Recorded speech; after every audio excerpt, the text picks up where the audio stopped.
그 후에 예수께서 갈릴리 바다 곧 디베랴 바다 건너편으로 가시매 큰 무리가 따르니 이는 병인들에게 행하시는 표적을 보미로라. 예수께서 산에 오르사 제자들과 함께 거기 앉으시니 마침 유대인의 명절인 유월절이 가까운지라. 예수께서 눈을 들어 큰 무리가 자기에게로 오는 것을 보시고 빌립에게 이르시되 우리가 어디서 떡을 사서 이 사람들로 먹게 하겠느냐 하시니 이렇게 말씀하심은 친히 어떻게 하실 것을 아시고 빌립을 시험고자 하심이라. 아멘. 할렐루야. 아멘. 오늘은 요한복음에 나타난 네 번째 표적 오병이어라고 하는 제목을 가지고 하나님의 말씀의 은혜를 나누게 됩니다. 오병이어라고 하는 이 단어의 뜻은 보리떡 5개와 물고기 2마리라는 뜻을 가지고 있습니다. 그래서 오병이어라고 말씀을 하는 겁니다. 이 오병이어의 기적은 마태, 마가, 누가, 요한복음 4복음서에 다 기록되어 있습니다. 어떤 기적은 세 복음서에는 기록되어 있는데 한 복음서에 빠져 있고, 어떤 기적은 두 복음서에는 기록되어 있는데 두 복음서에는 빠져 있고, 이렇게 되어 있는데 이 오병이어의 기적은 마태, 마가, 누가, 요한복음 4복음서에 다 기록되어 있는 기적의 말씀이 됩니다. 이 사건은 그만큼 사도들에게는 절대로 잊을 수 없는 중요한 사건이요 충격적인 사건이었다라고 말씀드릴 수 있습니다. 마태, 마가, 누가, 요한 이 4복음 중에서도 이 오병이어의 사건을 요한복음은 좀 더 깊이 다루고 있습니다. 요한복음 6장을 전체를 읽어 내려가다 보면 왜 주님께서 이런 기적을 베푸셨는가라고 우리가 이해할 수 있는 말씀들이 그 후에 많이 나오는 것을 보게 됩니다. 자, 오늘 요한복음 6장을 읽어드렸는데요. 1절 말씀해 보니까 그 후에라고 하는 단어부터 말씀이 시작됩니다. 여기서 이 그 후에라고 하는 이 말씀은 예수님께서 38년 된 병자를 고치신 후에 갈릴리로 돌아오신 후에를 가리켜 말씀하고 있는 겁니다. 그리고 그 후에라고 하면서 계속해서 예수께서 갈릴리 바다 곧 디베랴 바다 건너편으로 가시매, 지금 1절에 갈릴리 바다 곧 디베랴 바다라고 되어 있는데 이름은 다르지만 같은 장소입니다. 같은 바다입니다. 어떤 성경에는 갈릴리 바다를 게네사렛 호수라고 지칭한 데도 있습니다. 또 이름은 틀리지만 같은 장소임을 말씀드립니다. 그러므로 갈릴리 바다, 성경에서 말할 때 갈릴리 바다, 디베랴 바다, 게네사렛 호수라고 하면 이름은 다르지만 다 같은 장소구나 라고 이해하시면 되겠습니다. 사도 요한은 이 사건을 통해서 오병이어의 사건을 통해서 예수님을 따르는 그 무리들을 세 종류의 분류로 사람으로 분류하고 있는 것을 보게 됩니다. 첫 번째 부류는 오늘 읽어드린 2절 말씀을 보니까 큰 무리라고 그렇게 기록되어 있습니다. 큰 무리가 예수님을 따르고 있는데 이 큰 무리가 왜 예수님을 따르고 있습니까? 라고 했을 때 그 이유는 이렇습니다. 자, 말씀 보겠습니다. 요한복음 6장 26절 말씀 보니까 예수께서 대답하여 가라사대 내가 진실로 진실로 너희에게 이르노니 너희가 나를 찾는 것은 표적을 본 까닭이 아니요.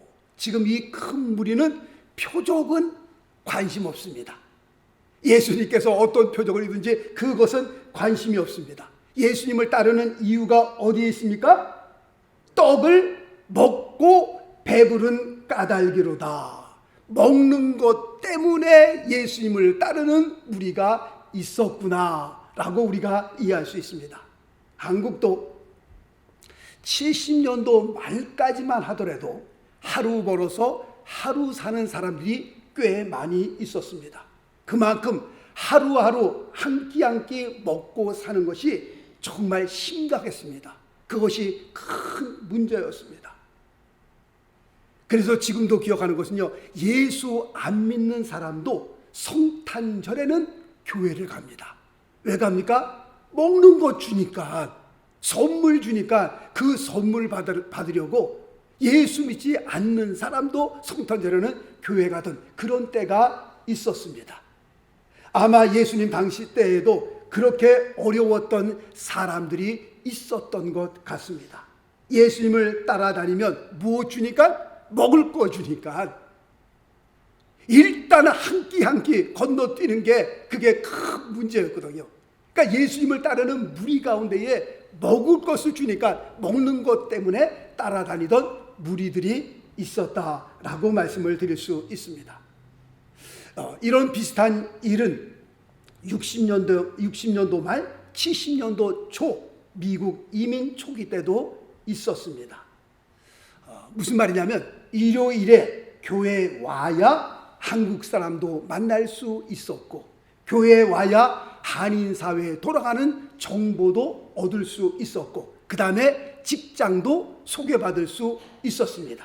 특별히 혼자 사는 남자들은 한국 음식 먹고 싶어서 교회에 가면 그 예배 끝나는데 친교 때 한국 음식 나오잖아요.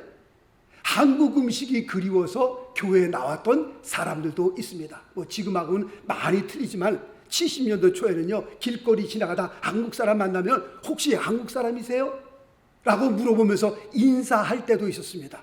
그래서 자기 집으로 놀러 오라 그래서 집에서 식사도 하고 그런 때가 있었습니다.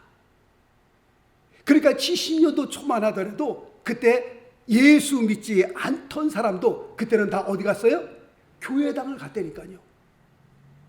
그래야 한국 사람을 만나고 한국 음식도 먹고 그랬으니까. 그래서 예수 믿지도 않는데 교회당 가서 예배 하는데 참석해서 앉아 있는 겁니다. 그러다가 실제로 예수를 믿었던 사람들도 꽤 많이 있습니다. 그리고 그 중에도요, 목사 된 사람을 제가 만난 사람도 있었습니다.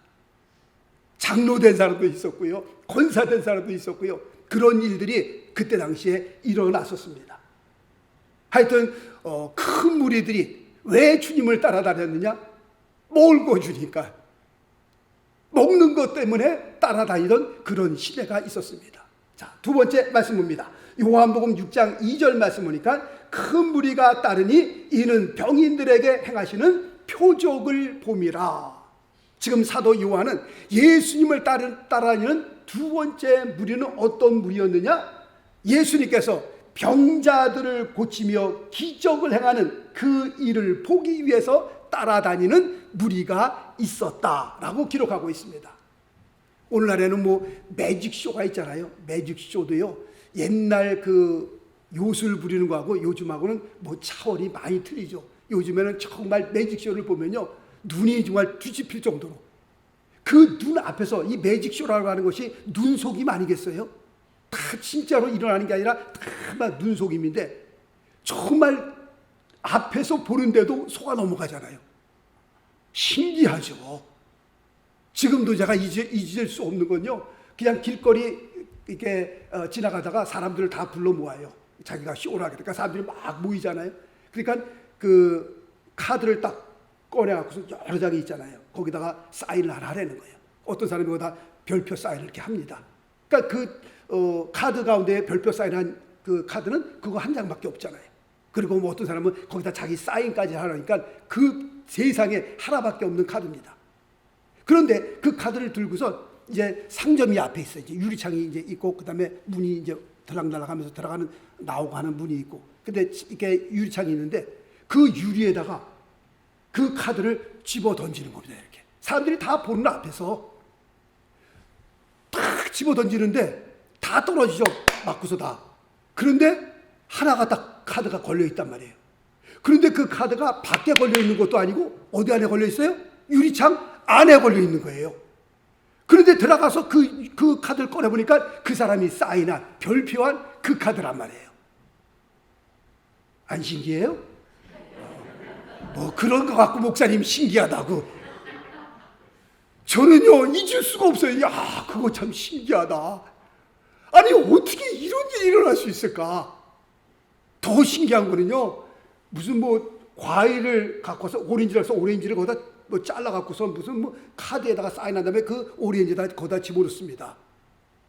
그런 다음에 미리 준비해온 박스를 갖고 오라 그래서 그 박스를 열어보고 그 박스는 뭐 키를 잠궈갖고 아무도 건드리지 못하게, 그리고 그 박스 키를 열고 그 다음에 하고 열어보니까 그 안에 오렌지가 있어요.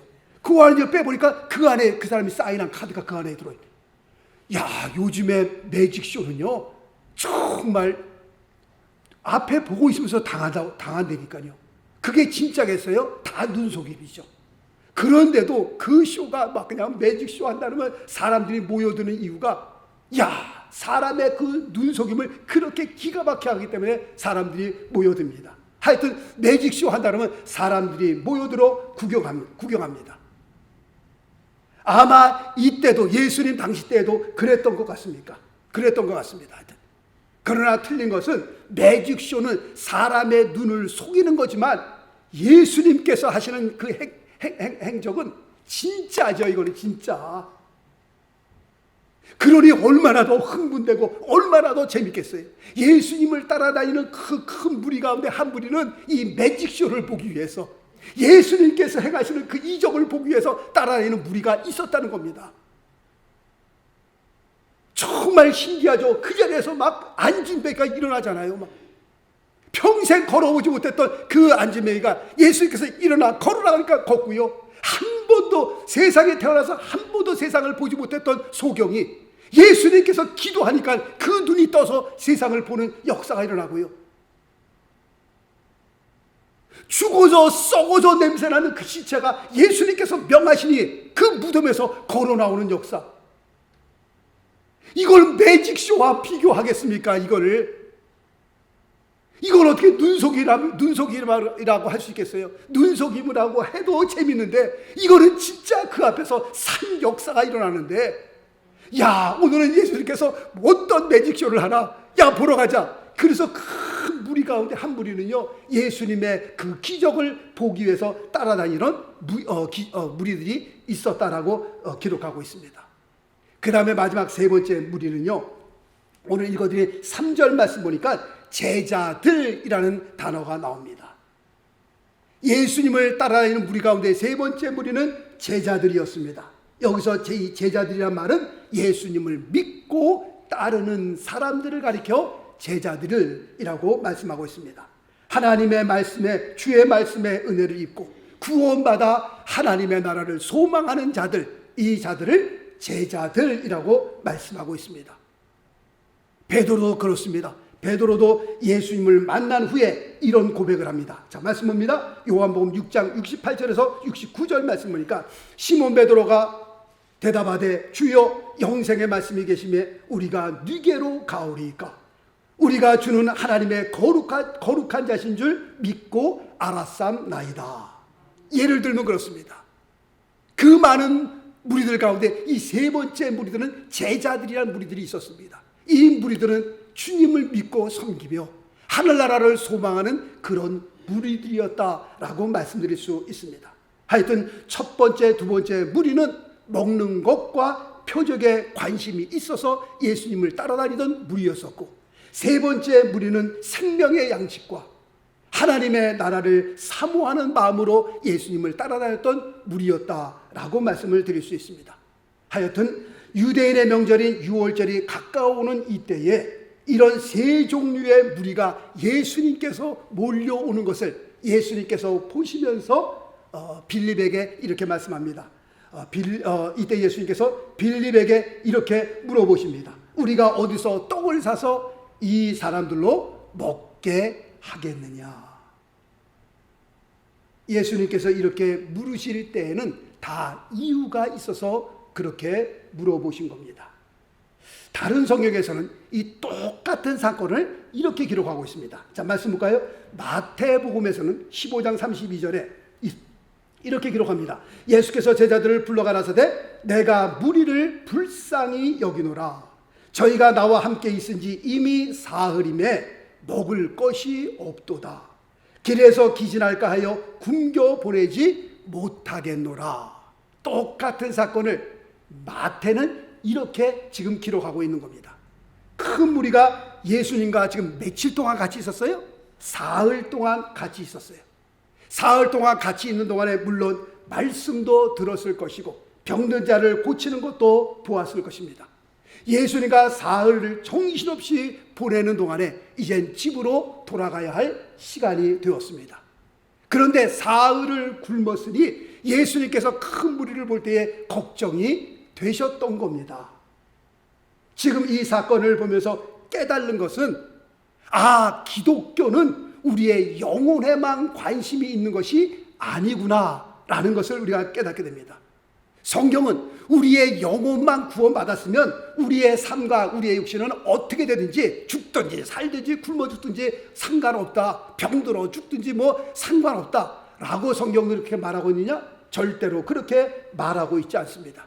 성경은 우리의 영혼에 관심이 있음과 동시에 그것과 마찬가지로 우리의 삶과 육신에도 대단한 관심을 가지고 있다는 것을 우리가 알 수 있습니다. 그래서 성경 여러 군데 보면 예수님께서는 우리를 향하여 너희는 마음에 근심하지 말라, 두려워 말라, 내가 너에게 평안을 주노라 라고 주님께서 여러 군데 말씀하고 계십니다. 영혼 구원 받았으면 너 걱정을 하든지 염려를 하든지 내가 무슨 상관이냐 그렇게 말씀하셨을 때 그렇지 않습니다. 구원받은 하나님의 자녀들 향하여 주님께서 계속 위로하시고 힘주시고 격려하시는 말씀들이 있습니다. 그리고 육신의 병든 자도 고쳐주셨습니다. 자, 말씀 볼까요? 요한삼서 1장 2절 말씀 보니까, 사랑하는 자여 내 영혼이 잘됨 같이, 그 다음에 뭐라고 말씀하세요? 내가 범사에 잘되고 강건하기를 내가 간구하노라. 영혼과 범사와 육신 다 건강하게 다 잘되기를 원한다는 겁니다. 자, 그 다음 말씀 데살로니가전서 5장 23절, 평강의 하나님이 친히 너희로 온전히 거룩하게 하시고 또 너희 온 영과 혼과 몸이 우리 주 예수 그리스도 강림하실 때에 흠없게 보존되기를 원하노라 라고 말씀하고 있습니다. 우리의 영과 혼과 육, 주님께서 다 귀하게 여기시는 겁니다. 우리가 이 세상 살면서 주님 오실 날을 우리가 고대하고 있는데, 고대하는 우리 크리스천의 삶이 영혼, 육 잘 밸런스를 맞추려는 겁니다. 우리가 신앙생활 하는 데서 너무 영적으로만 빠지게 되면 집안 살림은 어떻게 되는지, 우리 자녀들이 먹고 사는지 어떻게 하는지 상관없이 그 영적으로만, 그것도 잘못된 거고, 너무 혼의 세계 있잖아요. 혼의 세계에 빠지는 것도, 정신 세계에 빠지는 것도 잘못된 거고, 너무 육체적으로 빠지는 것도 또 잘못된 거고, 주 예수 그리스도 강림하실 때에 성경이 우리에게 원하는 것은 우리의 영과 혼과 육 잘 밸런스를 맞춰서 그 영혼 육을 잘 보존하기를 원한다라고 하는 것이 성경이 우리에게 원하시는 뜻입니다. 하여튼 오병이어의 이 사건의 시작도 예수님께서 큰 무리를 보시면서 그들을 불쌍히 여기시고 그들을 긍휼히 여기시는 마음에서 시작된 겁니다. 사흘 동안 정말 주의 말씀에 집중하면서 하나님께, 주님께서 행하시는 그 역사들을 보면서 그냥 시간 가는 줄 모르죠. 3일이 어떻게 갔나? 그러나 집에 가려고 하니까 3일을 굶었으니 어떻게 되겠어요? 주님께서 큰 무리를 보시고 그들을 긍휼히 여기사 이 오병이어의 사건이 시작된 겁니다. 예수님께서는 굶주린 큰 무리를 보시고 빌립에게 물어보십니다. 우리가 어디서 떡을 사서 이 사람들로 먹게 하겠느냐? 라고 질문하십니다. 자, 오늘 읽어드린 요한복음 6장 6절 말씀을 좀 볼까요? 6장 6절 말씀 보니까 이렇게 말씀하심은 친히 어떻게 하실 것을 아시고 빌립을 어떻게 해요? 시험코자 하심이라 라고 말씀하고 있습니다. 빌립에게 주님께서 한번 시험해 보려고, 빌립아, 이렇게 큰 무리가 있는데, 이제 다음 주에 말씀드리겠습니다만은 장정만 5천 명이었었어요. 그러면 아낙네들과 아이들 합치면요 2만 명이 좋게 넘습니다. 넓은 들판에 2만 명이 넘게 있는 그 군중들을 바라보시면서 주님께서 빌립에게 우리가 어디서 떡을 사서 이 많은 사람들을 먹일 수 있겠느냐 라고 말씀하시면 예수님께서 빌립을 시험코자 함이로라 라고 말씀하고 있습니다. 시험에는 두 가지 종류의 시험이 있습니다. 첫 번째는 영어로 보니까 테스트, 시험입니다. 말씀 그대로 시험. 두 번째는 영어에 보니까 temptation이 있습니다. 유혹입니다. 그런데 한국 성경은 테스트와 이 temptation을 다 그냥 시험이라고 하는 단어로 다 번역해 버렸습니다. 그런데 이 시험과 유혹, 테스트와 temptation, 완전히 다른 뜻을 가지고 있습니다. 첫 번째, 이 테스트라고 하는 것, 시험. 첫 번째, 이 시험은 누구로부터 오는 것이냐? 이 테스트라고 하는 시험은 하나님께로부터 오는 겁니다. 두 번째, 그러면 이 시험의 목적은 어디에 있습니까? 라고 했을 때 그 사람의 실력을 한 단계 더 높이기 위한 목적이 있습니다. 이 시험을 통과하고 나면 중학교에서 고등학교에서 대학교로 올라가듯이 우리의 신앙을, 우리의 믿음을 그 시험을 통해 한 단계 더 올리기 위한 목적이 있는 겁니다. 그래서 그 시험을 통해서 우리의 신앙이 더 강해지고 우리의 신앙이 더 성숙해지게 하기 위한 목적이 거기에 있는 겁니다. 이런 시험을 누가 당했습니까? 성경에 보니까 아브라함이 당했습니다. 자, 말씀 보겠습니다. 창세기 22장 1절 말씀 보니까 그 일 후에 하나님이 아브라함을 어떻게 해요? 시험하시려고 그를 부르사. 여기서 시험은 어떤 시험이었습니까? 너의 독자 이삭을 모리아 산으로 데리고 와서 그를 번제로 하나님께 드리라 라고 하는 그런 시험이었습니다. 학교에서 학생들이 시험을 치러야 그 학생의 실력이 드러나는 겁니다. 가방을 들고 교복 입고 똑같이 학교에 왔다 갔다 하니까 다 똑같은 학생처럼 보이지만 그렇지 않습니다. 시험을 치르기 전까지는 다 똑같은 학생으로 보이지만 시험을 치르고 나면 이 학생 실력은 이 정도고 이 학생 실력은 저 정도구나. 그것이 분별이 되는 겁니다. 이거는 우리 성도들도 똑같습니다. 우리가 신앙생활하면서 교회에 왔다 갔다 할 때 다 똑같은 성도처럼 보이죠. 다 똑같은 믿음이 있는 사람처럼 보일 수 있습니다. 우리의 신앙생활의 그 점수가 얼마냐 알 수 없죠. 시험을 치르기 전까지 우리가 알 수 없는 겁니다. 그러나 딱 시험이 오게 되면 이 사람의 신앙이 몇 점짜리냐 그 자리에서 딱 나오는 겁니다. 시험을 딱 당해보면 이분은 벌써 몇 점짜리구나. 거기서 그 시험을 통해 나올 수 있는 겁니다. 시험 전에는 모르는 겁니다. 다 평안할 때는 다 똑같은 하나님의 자녀, 그냥 다 믿음의 사람처럼 보이지만 시험을 통해서 내가 몇 점짜리냐 금세 나오는 겁니다. 욥이 당한 시험을 통해 욥의 아내는 몇 점일까요? 빵점이죠. 빵점. 그러나 욥은 몇 점일까요? 100점이죠. 정말 그런 사람 없죠. 이렇게 큰 시험을 통해서도 그렇게 하나님을 바라보고 하나님 앞에 범죄치 아니하고 그의 신앙을 그렇게 꾸준히, 그러니 하나님께서 마귀 앞에서 정말 자랑할 만한 사람이죠. 너가 이런 사람을 보았느냐. 그 시험을 통해 욥은 100점짜리로 드러났습니다. 아브라함은 독자 이삭을 바치라고 하는 그 시험을 통해서 하나님 앞에 어떤 점수를 받았을까요? 이런 점수를 받았습니다. 자, 말씀 보겠습니다. 창세기 22장 12절 말씀 보니까 내가 이제야 내가 하나님을 경외하는 줄을 아노라. 100세에 낳은 그 아들을 번제로 바치라고 하는데 그 번제가 보통 제사입니까? 칼을 들어서 배를 갈라서 내장을 다 꺼집어내고 내장은 불태워버리고 그 살은 다 각을 떠갖고 하나님 앞에 드리는 제사인데 그게 보통 제사입니까? 아브라함이 칼을 들어 이삭의 배를 가르려고 하는 때에 아브라함아 손대지 말라고 그러잖아요. 그리고 하신 말씀이 창세기 22장 12절 말씀입니다.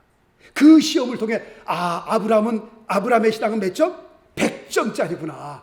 이제야 내가 나를 경외하는 줄 아노라. 그 시험을 통해 하나님께서 아신 거예요.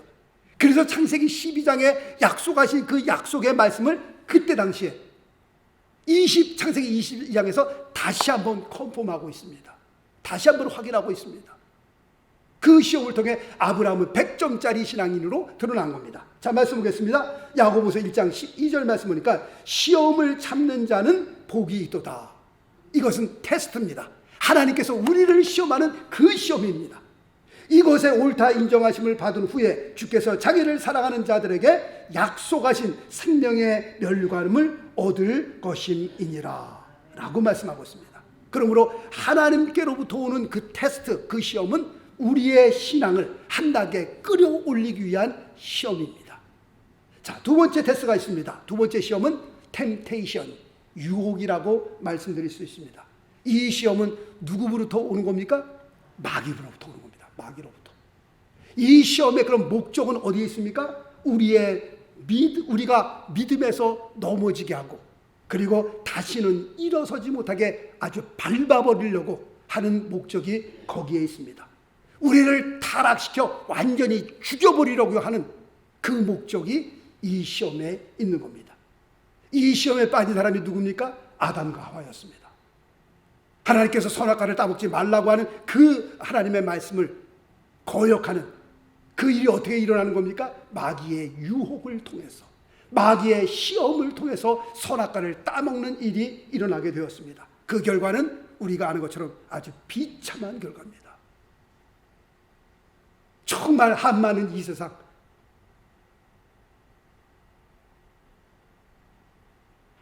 이 모든 어렵고 힘든 일, 무엇 때문에 일어난가요? 죄의 결과로, 우리가 유혹에 빠지는 일로 말미암아 일어난 것이다 라고 말씀드릴 수 있습니다. 또 삼손이 그랬습니다. 유혹에 넘어가서 머리카락에 다 밀리우고 두 눈도 다 뽑히고, 그리고 나실인이잖아요. 나실인, 하나님의 사람이 동물의 자리까지 내려가는 그런 타락한 삶을 살게 되었다라고 말씀드릴 수 있습니다. 자, 말씀 보겠습니다. 야고보서 1장 13절 말씀. 사람이 이 시험을 받을 때에, 지금 여기 나오는 모든 시험은 템테이션입니다. 유혹입니다. 마귀로부터 오는 겁니다. 그렇게 이해하시고 읽으셔야 됩니다. 사람이 시험을 받을 때에 내가 하나님께 시험을 받는다 하지 말지니 하나님은 악에게 시험을 받지도 아니하시고 친히 아무도 시험하지 아니하시느니라. 자, 그 다음 절 야고보서 1장 14절. 오직 사람이 시험을 받는 것은 템테이션, 유혹을 받는 것은 자기 욕심에 끌려 미혹됨이니 라고 말씀하고 있습니다. 그러므로 우리의 삶에 두 가지 시험이 찾아왔을 때 그 시험 두 가지를 우리가 잘 분별할 수 있어야 하는 겁니다. 내게 찾아온 그 시험이 하나님께로부터 온 시험이라면 그 시험은 우리가 어떻게 해요? 잘 치루어야 하는 겁니다.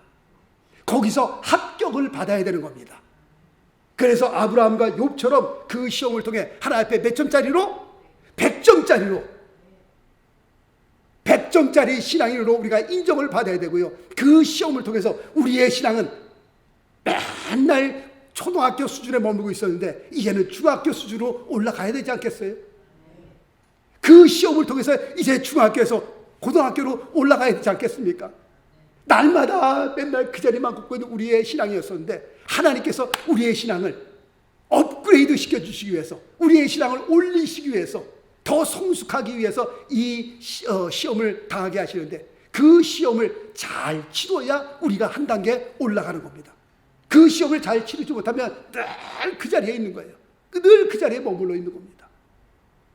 그러므로 하나님께로부터 온 시험이라면 그 시험은 우리가 잘 치러야 하는 시험이고요. 그러나 그 시험이 마귀로부터 오는 시험이라면 우리는 그것을 강하게 물리칠 수 있어야 하는 겁니다. 아담과 하와처럼 거기에 넘어가면 어떻게 되는 거예요? 큰일 나는 겁니다. 큰일 나는 거예요. 욥의 아내처럼 그 시험에 빠지게 되면 하나님을 원망하고 하나님을 욕하고 떠나는 그런 일이 욥의 아내처럼 우리에게 생겨서는 안 되는 겁니다. 만약에 그 시험을 통해서 예수 믿어도 아무짝에 소용없네, 성경을 읽어도 기도를 해봐도 아무짝에 소용없네 하고 하나님을 향하여 삿대질하고 하나님을 욕하고 신앙을 떠난다면, 교회를 떠난다면 이거는 정말 슬픈 일입니다. 그러므로 마귀로부터 오는 그 시험이 있다면, 유혹이 있다면 그것은 어떻게 해요? 물리칠 수 있어야 되는 겁니다. 그러므로 우리가 정신을 바짝 차리셔야 합니다. 주일날 이제 교회 가려고 이제 옷도 다 입고 신발도 딱 신고 이제 문을 나서라고 하는데 전화벨이 울립니다. 따라랑. 전화를 받아보니, 안 받았으면 좋은데 전화를 받아보니 오랜만에 친구가 전화를 온 겁니다. 야, 오랜만에 내가 전화하는데 오늘 날씨도 좋고 그런데 야, 우리 나가서 뭐 좀 하자. 그 전화를 받고 난 다음에 큰 마음에 갈등이 생기는 겁니다. 오랜만에 친구가 전화를 왔는데 날씨도 이렇게 좋은데 어디 가자 그러는데 뭐 가봤자 술집 아니면 도박장이죠. 어디 좋은 데가 어디 있어요. 그 전화를 받고 그래 알았다 가자. 까짓거 오늘만 주일이냐 다음 주일 또 오는데.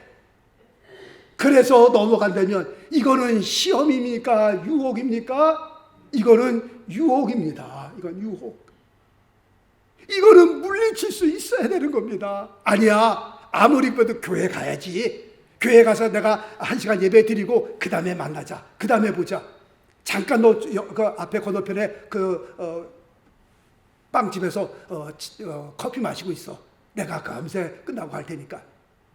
그러면 승리하는 겁니다. 마음에 자꾸 새벽 예배에 나가서 기도해야 되겠다라는 마음이 들면 이거는 시험입니까? 유혹입니까? 이거는 시험이라고 할 수 있죠.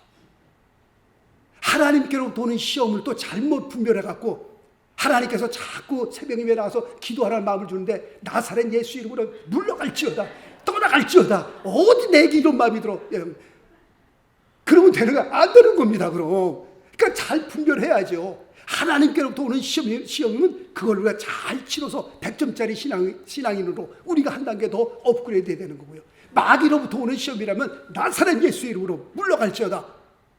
그걸 거꾸로 하면 안 되는 거예요. 거꾸로 하면 큰일 나는 겁니다. 이거를. 그러므로 잘 분별하여 하나님부터 오는 시험 우리가 잘 치러 100점짜리 신앙인으로 우리가 거듭나고, 마귀로부터 오는 유혹은 우리가 예수 이름으로 물리쳐서 우리가 믿음으로 또 강하여 승리할 수 있기를 바라겠습니다. 우리의 믿음 생활이 성령으로 시작했다가 육체로 마친다면 그건 정말 슬픈 일이죠. 성령으로 시작한 우리의 신앙생활이 끝까지 성령으로 마칠 수 있기를 바라겠습니다. 정말 하나님의 은혜로 하나님의 뜻 가운데에 기도하는 가운데에 하나님께서 우리의 신앙을 붙들어 주셔서 날마다 새롭게 더 하나님을 향하여 우리가 전진하고 더 나아가고 더 업그레이드 되어서 우리의 신앙이 하나님 보시기에 아름다운 신앙으로 끝까지 믿음의 경주를 경주할 수 있게 되시길 예수 그리스도 이름으로 축원합니다. 기도하겠습니다.